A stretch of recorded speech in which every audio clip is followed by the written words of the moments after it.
Thank you, everyone, for your patience. I am Bella Dinh-Zarr, board member of the National Transportation Safety Board. Joining me here today is Mike Hiller, who is a senior rail investigator. Our investigator in charge is Mr. Ted Turpin, and he has arrived on the scene this afternoon already. Our other investigators have arrived in Seattle, just arrived, and we will be beginning our on-scene investigation of the derailment of Amtrak train 501. The NTSB is an independent federal agency charged by Congress with investigating every civil aviation accident in the U.S., any significant accidents in rail, pipeline, highway, and marine, and we also issue safety recommendations aimed at preventing future accidents. On behalf of the NTSB, I'd like to say that our hearts go out to everyone who was affected by this very tragic accident, and our thoughts are with you during this difficult time. We've just gotten off the plane, as you can tell, so I don't have a lot of information to give you, but I want to give you the facts as we have them so far. So here's the factual information that we have right now.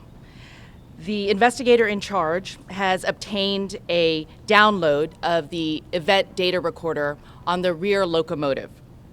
Preliminary indications are that the train was traveling at 80 miles per hour in a 30 mile per hour track. The train was a 12-car train, and it had a locomotive both in the front and the back. Amtrak estimates that 80 passengers were on the train, with 3 crew and 2 service personnel in the cafe car. The crew went on duty at 5 a.m. and the train departed at 6 a.m. this morning. There were 2 stops, and the last stop was 18 miles prior to the accident.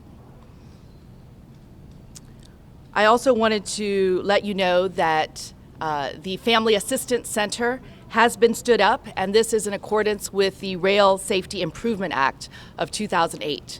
So Amtrak has stood that up, and our transportation disaster assistance specialists are on scene. They're working closely with local authorities as well as with the Red Cross and with Amtrak to provide the families and the victims with the assistance that they need. From this point, the NTSB is collecting factual information on scene. Then we will analyze the facts, determine the probable cause, and issue a report of those determinations. The investigator in charge, as I mentioned, is Mr. Ted Turpin, and Mr. Turpin is a very senior investigator with over 40 years of experience in rail investigations. The NTSB team is a multidisciplinary team of experts, and we will be looking at all the different areas related to this accident. That includes such things as operations, mechanical, human factors, signals, survival factors, and of course, the event data recorders. And as I mentioned, we also have our specialists, our family assistance specialists on scene. As you know, tomorrow will be our first full day on scene. Our investigative team is usually on scene between 7 to 10 days. And our mission is to not just understand what happened, but why it happened, and to recommend changes so that we can prevent another tragedy from happening again. While we're on scene, we are not determining a probable cause of this accident, nor will we speculate about what may have caused the accident. Since we're just beginning our investigation, we don't have a great deal of information to report, but rest assured, as the facts come in, we will be there to give you those facts. And we'll give you regular updates as we learn more. If the public has any relevant information related to this accident, we encourage you to email us at eyewitnessreport@ntsb.gov, and that's I as in EYE, witnessreport@ntsb.gov. And for the latest on media briefings, I encourage you to follow us on Twitter or on our website, which is NTSB_newsroom for Twitter and ntsb.gov for our website. And now I'd be happy to take a few questions, and then tomorrow we will be on scene bright and early. We will be finding out more information, and we can tell you more then. So please raise your hand, and when I identify you, please name your own name and your media outlets. Yes. Hi there, Sophie Domario, NBC News. We know it's early, but is there any indication as to why the train was traveling 80 miles an hour in a 30-mile-per-hour zone? The question is, why was the train traveling at 80 miles an hour in a 30-mile-an-hour zone? And the answer is, it's too early to tell. We were glad that we were able to get the data from the event data recorder from the rear locomotive. The front locomotive, as you can imagine, is a bit more difficult to access, and as we pursue that, we'll give you more information about the speed, the exact speed of the train, and the speed of the track, and reasons for that. Yes, you're waiting. Excuse me, Mike Carter from the Seattle Times.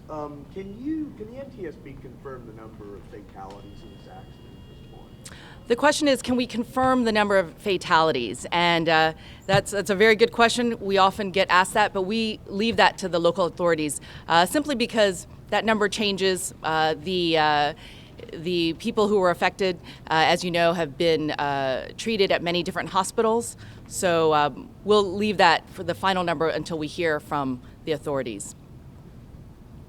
Yes. Is there any indication there was an object on the tracks prior to? The question is, was there any indication that there was an object on the track? That remains to be determined. We are going on scene. We've had our investigator on scene. The scene has been preserved, and we thank the local authorities for that. And we will be looking at it very carefully with all of our rail experts, such as Mr. Hiller here. Yes. Was positive train control installed on the locomotives? So the question was positive train control installed on the locomotives? As many of you may know, the NTSB has recommended positive train control for many, many years. And we are checking to see exactly whether positive PTC, or positive train control, was installed in this section of track, and we'll have the answer for you tomorrow. Positive train control is a system that prevents various types of accidents, such as derailments. And a follow-up question? Yes. Anna Boyko at KUOW, local NPR station.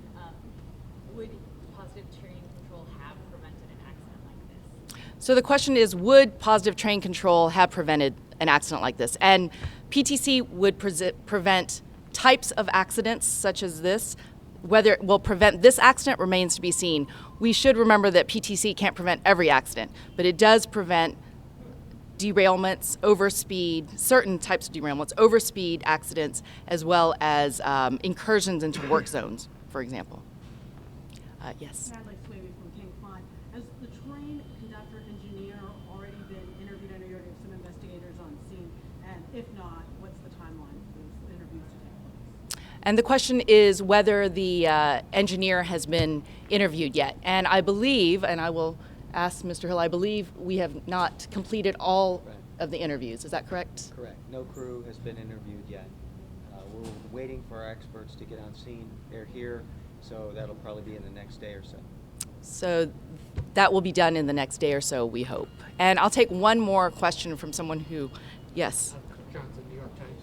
Is it clear, because this is a new route, that the crew and the conductor knew what the speed limits were through the whole stretch here? I mean, was a 30-mile-an-hour speed limit clearly known by the operators of the train? So the question is, was the 30-mile-per-hour speed limit known to the operators, and was it clear that that was the speed limit? And that is what the interviews, we hope, will help show us. It's a very complicated accident. There were several crew aboard. It was, I believe, the engineer, a conductor, and one other crew member, and the assistant conductor. So we hope that they will provide us more information when we do in-depth interviews. Thank you very much for staying so late, and we'll talk to you tomorrow.